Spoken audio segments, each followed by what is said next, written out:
امروز 2 دکبر است، آغاز ماه اول زمستان امسال و ماه آخرین در سال 2019. امیدوارم روزتان را خوب آغاز کردید و این ماه پرباری برایتان باشد. چون همیشه ساعت 7 صبح شالوی گلخوجه هستم با نوید بامدادی همراهتان از قرارگاه مرکزی رادیو آزادی در پراگ و در چند دقیقه دیگر از خبرهای تاجیکستان و جهان میگم، ولی سر اول نگاهی میاندازیم به وضع باد و هوا. در پراگ امروز روزانه هوا ابری و 4 درجه گرم خواهد بود. احتمال شام باران میبارد. در مسکو پایتخت روسیه هواشناسان هوای برفی را پیشگویی کردند. انتظار می رود سردی 1 درجه زیر صفر را تشکیل دهد. در دوشنبه هوا آفتابی است، گرمی روزانه 18 درجه خواهد بود. давлатбек хайрзода муовини пешини раиси оҷонсии назорати давлатии молиявӣ ва мубориза бо коррупсия дар Тоҷикистон бар асоси қонуни авф аз зиндон озод шудааст. ӯ моҳи апрели соли 2017 ҳамроҳ бо 9 корманди баландпояи оҷонсии зидди фасод дастгир ва моҳи июл ба 10.5 соли зиндон маҳкум шуда буд. мақомот то ҳол дар бораи раҳоии ӯ чизе нагуфтанд. қутбиддин хайров, бародари давлатбек хайрзода, рӯзи 30 ноябр озодии ин мақоми пешини оҷонсии зидди фасодро тасдиқ кард. вай гуфт феълан аҳволи бародараш хуб аст, вале дар бораи шароити озодии ӯ чизе ба забон наовард. парвандаи генерал давлатбек хайрзода ва ҳамроҳони ӯ муҳри махфӣ дошт ва эълони ҳукм низ паси дарҳои баста сурат гирифт. он замон расонаҳо бо такя ба манобеи худ гуфта буданд ки хайрзода ва чанд ҳамроҳи ӯ бар асоси қисми 4 моддаи 319 яъне порагирии шахси мансабдор ба маблағи калон айбдор шуданд. ин хабарро мақомот тасдиқ ё рад накарда буданд ва дар қонуни авф гуфта шудааст ки афроди маҳкумшуда бар асоси ин моддаи қонуни ҷиноӣ шомили авф нахоҳанд шуд. ҳоло ин суол ба миён омадааст ки давлатбек хайрзода бо моддаи дигар маҳкум шуда буд ё чӣ гуна порагирӣ ба маблағи калон шомили авф гардид. ба ҳар ҳол шер муҳаммади шоён, раиси додгоҳи олии Тоҷикистон, рӯзи 17 июли соли 2017 дар як нишасти хабарӣ кормандони боздоштшудаи оҷонсии зидди фасодро асосан ба қаллобиву порагирӣ ва ҷиноятҳои дигар муттаҳам карда буд.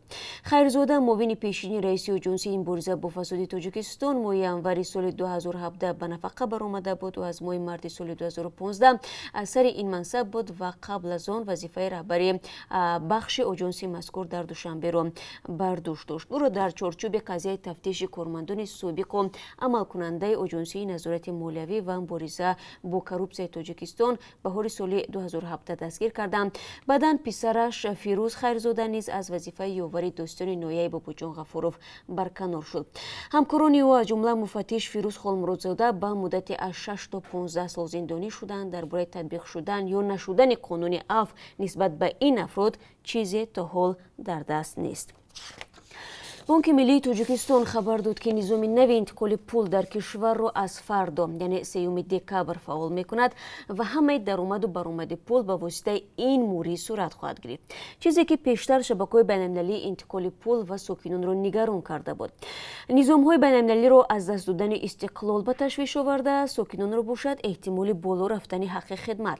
масъулони дафтари матбуоти бонки миллӣ рӯзи 30 ноябр ба радио Озодӣ гуфтанд бо фаъол шудани низоми нав ҳаққи интиқоли маблағ ба Тоҷикистон зиёд нахоҳад шуд, вале таъкид карданд ки низомҳои байналмилалӣ бояд чанд шартро иҷро кунанд.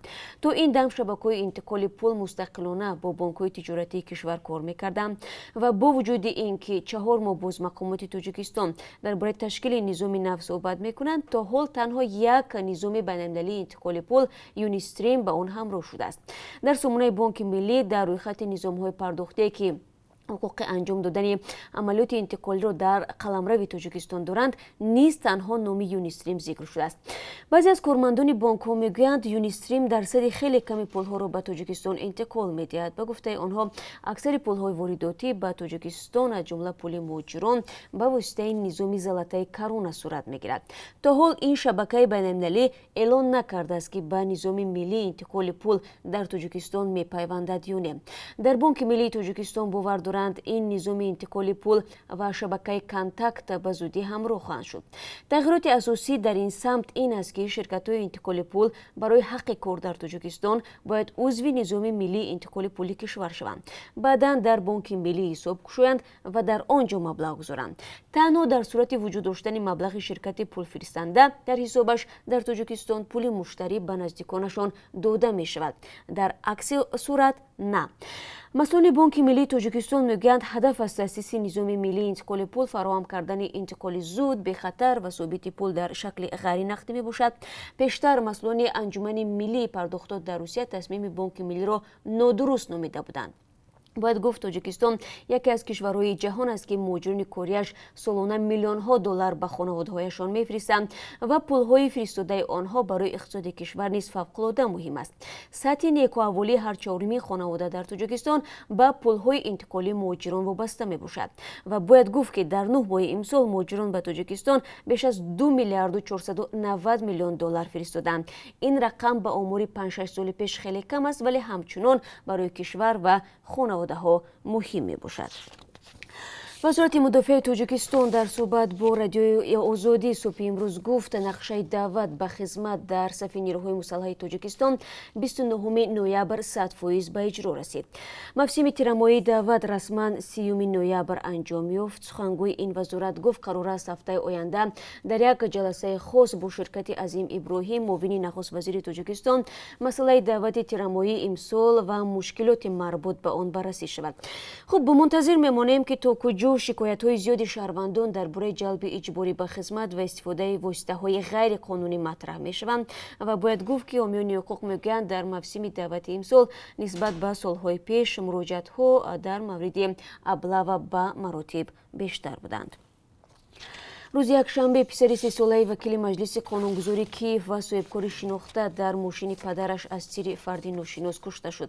ویچسلاو سوبلف هنگام ترک یک آشخانه با ماشینش سوار می شود. همین وقت فردی مسلح ماشین رنج رووری او را هدف قرار داد. به گفته پلیس کودک 3 ساله از تیر سلاح آتشفشان در راه به سوی شفاخانه هلاک گردید. مفتشان میگویند پرونده همچون کشتاری هدفمندانه تحقیق می شود. سوبلف کار از منطقه دانتسک زادگاه سابق پرزیدنت اوکراین ویکتور یانوکوویچ می باشد. سر از امروز روسیه فروش مستقیم گاز به چین را توسط لوله نوی 3000 کیلومتر با نام نیروی سیبیر آغاز می کند. پیش بینی می شود که در افتتاح این لوله توسط پیوست تلویزیونی پرزیدنت روسیه ولادیمیر پوتین و پرزیدنت چین سی جین پین اشتراک می کنند. پلیس در شهر نجف عراق میگوید اعتراضگران بار دوم در یک هفته اخیر کنسولگری ایران را آتش میزنند. 1 دکامبر همچنان اعتراضگران به کوچه های شهر بغداد برآمده جای کار مبارزه با فساد و بهبود خدمات را طلب کردند. اعتراضها در حال جریان دارند که 1 دکامبر پارلمانت عراق استعفای سروزیر عادل عبدالمهدی را تصدیق کرد.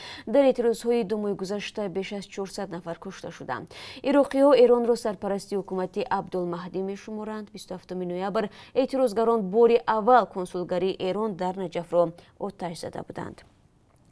منصبداران نظامی افغان میگویند 1 دکامبر در ناحیه اچین ولایت شرقی ننگرهار 113 عضو گروه دهشت‌افکن دولت اسلامی به سربازان حکومت افغانستان تسلیم شدند.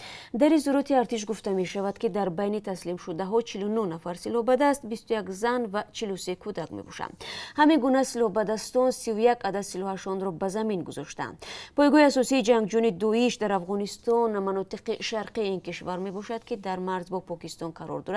حکومت افغانستان میگوید در نتیجه عملیات ارتش افغان در شرق افغانستان بیش از 1000 سلاح به دست دوئیش و اعضای عائله‌هایشان تسلیم شدند. در نتیجه به رودخانه یخبسته افتادن یک اتوبوس مسافربر در روسیه 19 نفر از جمله 2 کودک به هلاکت رسیدند. فاجعه روز 1 دکامبر در کشور زابایکال رخ داده است و 21 نفر دیگر جراحت برداشتند.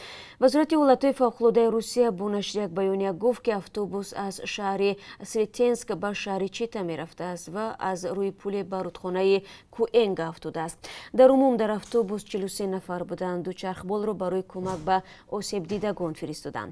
مقامات گفتند که سبب‌های فلاکت را تحقیق می‌کنند. یادآور می‌شویم در چنین حادثه‌ها در روسیه بعضاً مهاجرین تاجیک هم آسیب می‌بینند، ولی حالا معلوم نیست در این اتوبوس شهروندان تاجیکستان هم بودند یا نه. در راه‌های روسیه سالانه هزاران نفر در نتیجه صدمه‌های نقلیاتی به هلاکت می‌رسند. سال گذشته در راه‌های کشور بیش از 18000 نفر جان باختند. узбекистон ба ҳар муҷири меҳнатиаш ки дар ҷустуҷӯи кор ба хориҷ мераванд дар сол $210 қарз медиҳад.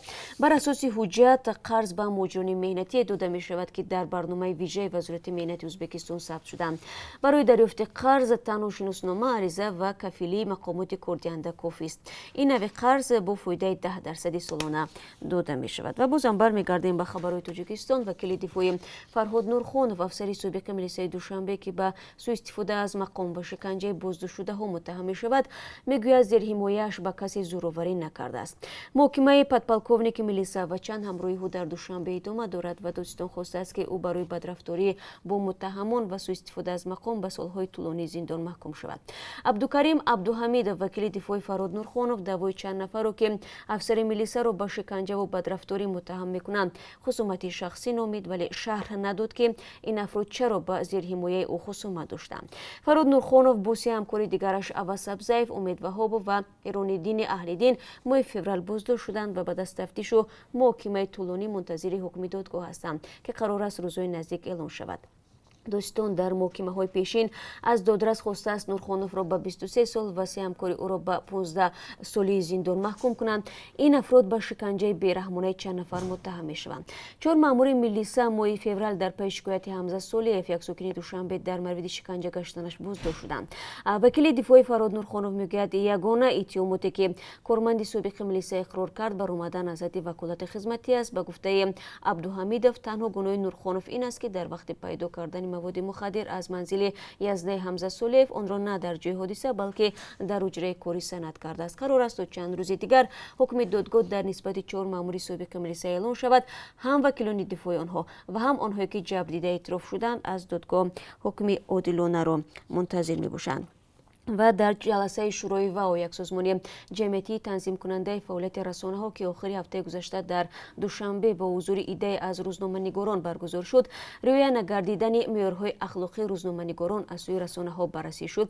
Қироншоҳ Шарифзода, мунаққиди расонаҳо, гуфт шӯрои ВАО дар 6 моҳи охири соли ҷорӣ 250 ҳолати вайрон кардани меъёрҳои ахлоқиро аз сӯи расонаҳои Тоҷикистон сабт кардааст. яке аз меъёрҳое ки риоя нагардидааст усули эҳтимоли бегуноҳӣ мебошад. ишораи Шарифзода ҳам ба ин буд ки дар бештари маврид расонаҳо маводи аз сӯи мақомот ирсолшударо бетаҳрир нашр ва ба ин тартиб беқарори додгоҳ шахсиятҳои алоҳидаро дар содир кардани айбҳои гуногун муттаҳам мекунанд. Шарифзода гуфт, муҳаррирон бояд маводеро ки мақомот барои нашр мефиристанд таҳрир ва ба ибораҳои айбдоркунанда ва таҳқиркунандаро ислоҳ намоянд. шӯрои ВАО дар соли 2009 бо ҳадафи танзими ахлоқии расонаҳои Тоҷикистон таъсис шудааст. ва бинандагони азиз, чун ҳамеша дар поёни суҳбат аз қурби асъори хориҷӣ барои имрӯз мегӯем ки аз тарафи Бонки Миллӣ ба таври зал таъин шудааст. $1 9 сомониву 69 дирҳам аст, 1 евро 10 сомониву 66 дирҳам ва 1000 рубли русӣ баробар мебошад ба 150 сомониву 80 дирҳам. сипос ки моро то ин лаҳза тамошо кардед. ман ҳамаи шуморо дар давоми рӯз бозам бо хабарои тоза мунтазир мешавам. рӯзи хуб дошта бошед.